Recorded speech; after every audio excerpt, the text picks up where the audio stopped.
The Humber Armoured Car was one of the most widely produced British armoured cars of the Second World War. It supplemented the Humber Light Reconnaissance Car and remained in service until the end of the war. Development made by the Rootes Group. The Humber was essentially a combination of the carrier KT-4 artillery tractor chassis and the armoured body of the Guy armoured car. The KT-4 was already in production for the Indian Army, and Guy were having problems with the production levels required. The carrier name was dropped to avoid confusion. The first order for 500 was placed in 1940. The first Humbers were more or less identical to the Guy down to the faults in the armor, but this was later rectified. Production started in 1941.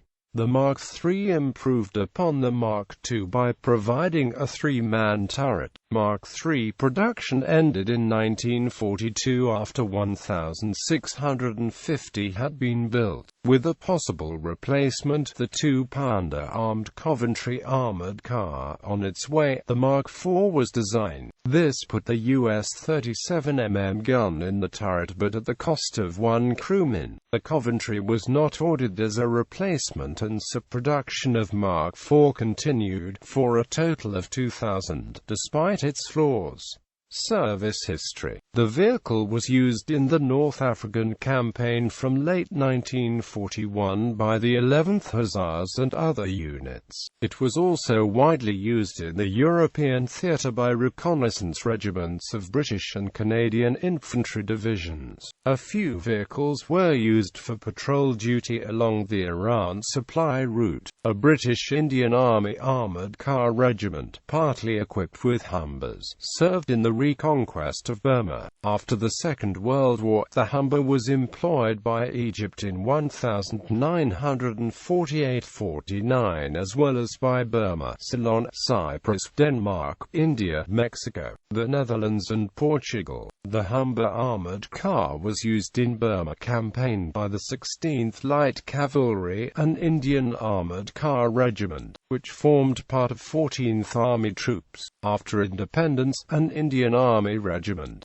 63rd Cavalry, was raised with Humber MKIV armoured cars as one of its squadrons, which was later hived off as an independent reconnaissance squadron, and the integral squadron re-raised, the second time with Daimlers. The Humbers and Daimlers of the Indian Army formed the mounts of the President's bodyguard and were deployed in the defensive Churchill at heights above 14,000 feet during the 1962 Indochina War. The Humber was used against the Indian Army in 1948 by the 2nd and 4th Hyderabad Lancers, armoured car cavalry units of the Hyderabad State Forces. During Operation Polo, Humber armoured cars were employed during the Indian invasion of Goa in December 1961.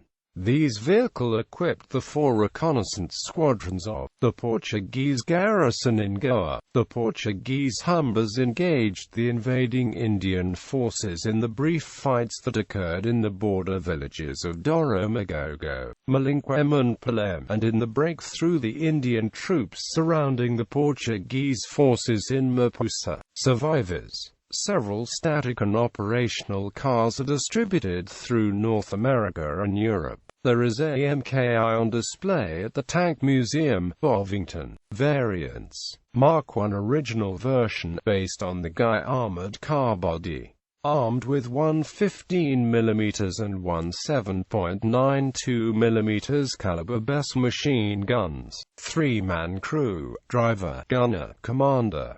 About 300 units built. Mark I AA Quad AA. The Mark I fitted with a different turret mounting four 7.92mm BESA machine guns able to elevate to near vertical and an AA sight. The vehicle was intended to provide anti-aircraft support for armoured car units, but the Allied air superiority meant they were needed less and less as the war progressed. Mark II. Changes to the turret, better armor around driver and radiator. 440 units built. Mark II observation post vehicle, armed with two 7.92mm BES AMGs. Mark III, larger three-man turret with provisions for a wireless operator, freeing up the wireless operation tasks of the commander. Rear link gun replaced with dummy to allow installation of wireless No. 19 high power and its generator, issued 2 per regiment for communication between front and HQ. Mark IV, equipped with the US M5 or M6 37mm high-velocity gun in place of the 15mm BESA. The larger gun required the removal of the third crewman in the turret. Turret hatches were rearranged with the new gun and crew layout. About 2,000 units built.